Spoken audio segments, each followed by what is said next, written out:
So, um, good afternoon, everyone. So, the first thing that we paid attention to is the fact that those people that debated here today, this is the first time they're doing this. I was told, and that is pretty impressive because it's very difficult to get a topic within 15 minutes and be able to have something meaningful to say for 7 straight minutes. So, for that, a round of applause for everyone, please. This is better. Okay. So that's the first thing. The second thing is, I think the topic was very interesting. I think considering that you are teacher trainees, this is something that we need to discuss. That's the first thing. The second thing is the British parliamentary debating system has rules, and some of them were broken very badly here today. Um, but that is okay. Um, my feedback is going to be generic. I'm not going to be talking to you individually. I'm going to be talking to you as a whole. Debate is like football. You kick the ball, you don't kick the player. When you kick the player, what is it? It's called a foul, right? So you get a free kick or a penalty, depending on where you are. The same thing with debate. You don't attack your opponent, you attack their ideas. The debate was good, to be honest. But what happened was the crowd was so engaged. You were cheering so much. Some of the debaters kind of forgot they were supposed to be debating on points and not entertaining you. So some of the debaters started to say things to make you cheer them up and clap and shout instead of actually arguing. So for the debaters, when you're debating, focus on the points. Um, the reason you debate is because you're supposed to exchange ideas. You're supposed to challenge each other's ideas. It is not about the personality of the other person. It's about what substance they bring to their debate. And at some point, that got lost. I was a little worried about that. But overall, it was a very good one. Each and every one of you who came to this stage had something to say. One thing I wanted to say from the opposition was there was something that you guys could have used that you didn't. Um, Progressive student focused kind of teaching doesn't mean that the teacher is absent because they kept telling you there is interaction, the teacher is there to help. But even in the other form of learning, it doesn't mean the teacher is completely out of the picture. He is not. He's there to provide support, to provide guidance. They said it is facilitating. It's the same thing that the other guy is doing. Difference is that the students have more freedom to explore and learn on their own, right?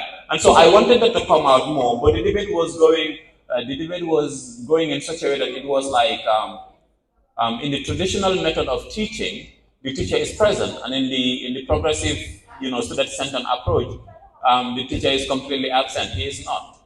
Right? And I wanted that to come out more. I wanted the technicalities to come out. This is an advice that goes to the debaters. Every time a topic is brought forward, there are always three implications that are always affected by whatever you're discussing, and you must discuss this. There are political factors related to what you're debating on, there are economic factors, and there are social factors. I didn't hear those things come out. Which one is more expensive to do? Right? Traditional method of teaching, or is it the progressive student-centered kind of learning? Which one is more expensive to do? Where does the money come from?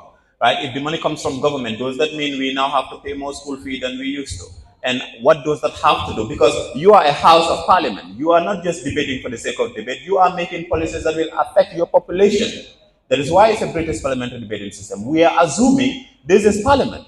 And whatever you agree on after this debate is going to go to the people for them to implement. So tell us, where is the finances for switching this going to come from? And who is it going to affect? Gambia is a tax-based economy. I wanted to hear you talk about where the money is going to come from if you're going to make the change. I didn't hear that. There are also political implications. There are social implications. How long will it take us to make these adjustments? Do we have the political will from the government? And somebody said the traditional teaching method has been here forever, so we should stick to it. What? You people should have counted that. The only constant thing within this world is change, and we must embrace that. And if it has been working so well, why is this country where it is? Maybe that's why we have all of this corruption happening. Maybe that's why we had over $1 billion for the OIC, and they couldn't even fix NAWEC.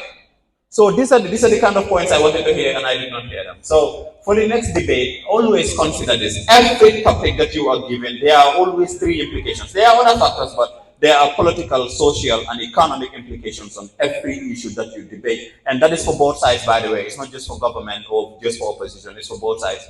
And it is your job to consider those implications, because this is a house of parliament, and when you make a law, it goes for the people for implementation. It's like the debate we're having about the FGM law. If the House decides to keep it, the people will have a law. If the House decides to remove it, then there will be no law for the people. So they're not just debating for the sake of debating, they're debating because they want to solve societal problems. And for the opposition, one thing I always say is come up with an alternative. If you're disagreeing with them, then what are you ready to agree on? It's a negotiation. That's what debate is about. If you're saying we cannot be drinking Coca-Cola every day, fine. What do you want us to drink? We just don't want us to drink at all. You can say, fine, we can't have Coke every day, but we can have water, and 2 days in the week we can add sugar to the water, right? And we'll be like, okay, we can agree with that. So no more Coke, we can have water, and 2 days in the week we can have water with sugar. Right. So that is it. You trade ideas, you negotiate, you trade upon your agree. And one more thing, just because you're disagreeing with them, when they make a point that you agree with, it's okay for you to stand here and say, well, I agree with the Prime Minister's point that this and this is correct. It's okay to do that. So if your opponent make a point that you agree with, it is not a sign of weakness to agree that it is a good point and you agree with it. You don't have to disagree with everything. If they make a good point, acknowledge it. If they make a good point, acknowledge it. And that's how it is supposed to work. So overall, though, it was an incredible debate, especially for first timers. I was incredibly very, very impressed with what you people did, and I think all of you should keep debating because everyone here had something to say, and you were able to say it in such a way that, given that you only had 15 minutes to prepare, that's impressive. Thank you.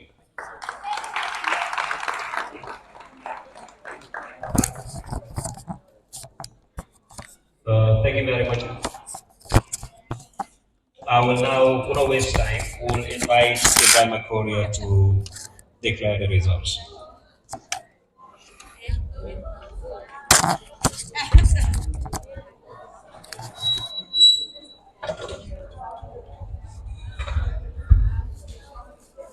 Okay, I think I'm just going to stand this way because this podium is still taller than me. Yeah? Okay,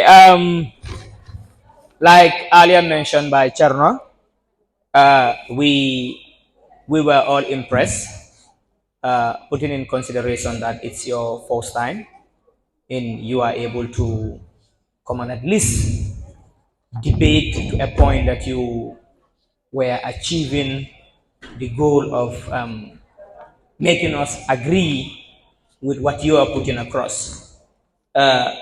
We have 4 teams here. The first team we say is the Prime Minister and the Deputy. Then we have the government member and government whip. We have the opposition leader and the deputy opposition leader.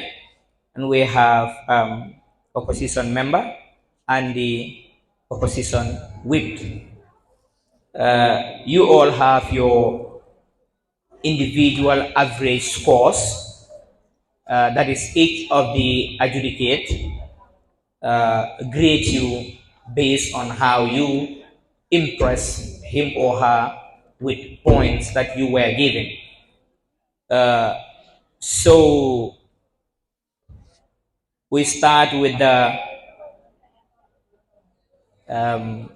first group, that is the Prime Minister. After totaling and averaging, the Prime Minister, Yusuf Diba, scored 47.3. And then the Deputy Prime Minister, Haruna Mane, scored 50.7. And then we move to the second group, that is the government member. The government member, Dauda Ba, scored 46.3. And then the government whip, that is Sankung Kasama, scored 44.3. Now we move to the third group, that is the opposition leader, Biran B. Sala. Biran scored a point of 41.7. And then we have deputy opposition, that is Ismail Abba. Ismail Abba scored 46. And then we move to the opposition member, that is Philip P. Mendy.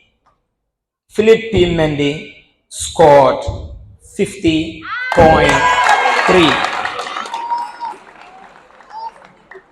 And this takes us to the individual with the highest point.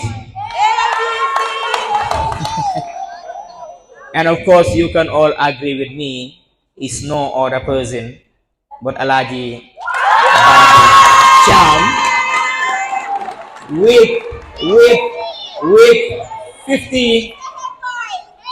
57.3. And then to the winner, that is the group with the highest point, goes to the opposition member and the opposition whip with a point of 53.8, followed by the first speakers, that's the Prime Minister, with 49 points. Then we have Biran B. Sala and Ismaila with 43 points. No, Dauda Barara and Sankung Kasama with 45.3, and finally Biran and Ismaila with 43.9. So we declare the third or the fourth group as the winners of this great debate. Congratulations, please. Let's clap for them.